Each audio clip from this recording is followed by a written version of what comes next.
Previously on Popular Poison Problems. I had an elf over. I had a few friends over and, well, who knew half-orcs could be so, snappy, and I had so much fun last night. I'm Snippy, Lord Snappy's assistant. And now, on with the show. Please excuse my disheveled appearance.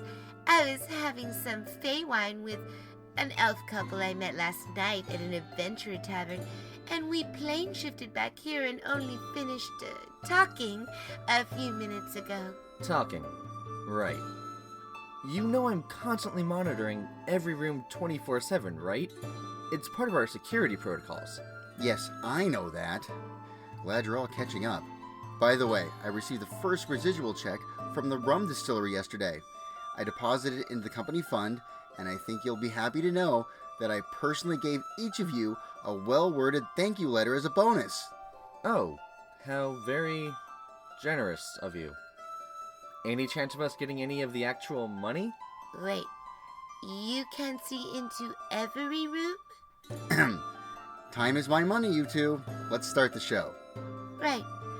Welcome to Popular Person Problems, broadcasting to you through the Magic Bean Network from the realm of Earth in the 21st century. I'm Jeannie the Giant Killer, here with intern Steven Skull, producer Ryan, and, Snippy? From Hell's Office of Child and Celebrity Relations. Thank you for the mighty kind introduction, ma'am. Whew, got it right. Intern Steven Skull, would you like to read this week's letter? Would I like to read this week's letter, or will I read this week's letter? Never mind. I know the answer to that. Dear Jeannie, I am gracing your show with my magnificent attentions because I have chosen you to deliver an answer to an age-old question. I am a worm, most magnificent, a dragon whose greatness stretches back across millennia. Listing even the mere highlights of my grandeur would take longer than the average lifespans of most lesser beings. I, like many of my kind, have taken a human city under my protection. I collect a modest income tax and eat only one human from said city per year's tribute. Now, I am often questioned on this practice. Not so much why I do it, but why I desire virgins specifically. No one asks me this question directly, of course. However, I do maintain a collection of skilled singers and musicians who play for me before I eat them, and their songs clearly hint towards this.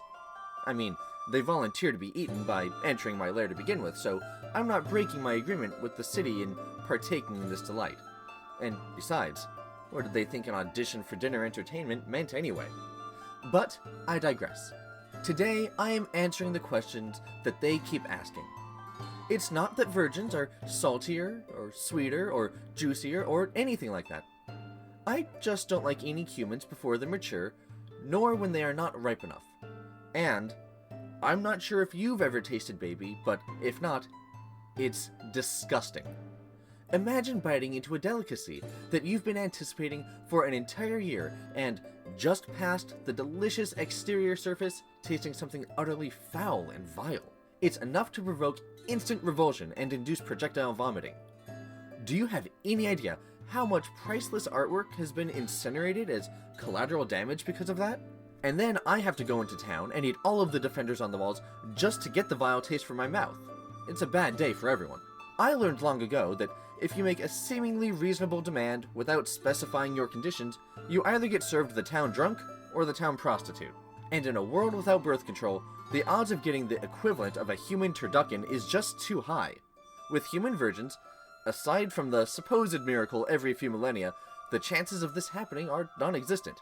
I hope this answers all of your questions.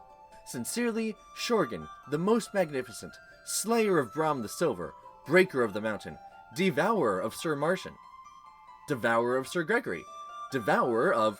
By the 7 stars, his titles go on for another 27 pages. I'm just gonna stop here. Thank you, intern Steven Skull. Before I answer, I would like to remind our listeners to like us, subscribe to the Intervision Entertainment channel, and most importantly, share this Popular Person Problems podcast with their friends. After all, anything enjoyable is best shared with friends. Now, that being said, can someone actually send me a letter requesting advice? This is getting ridiculous. That was Popular Person Problems with Jeannie the Giant Killer, brought to you by Intervision Entertainment and what happens after 2 a.m.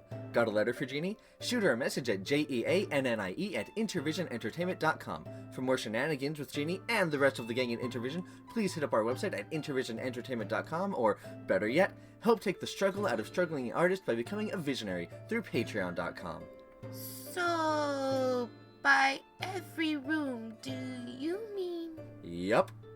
Well, what about... Uh-huh. Oh dear. I hope you don't find that uncomfortable. I'd like to say that I'm used to it by now, but honestly, you always find ways to surprise me.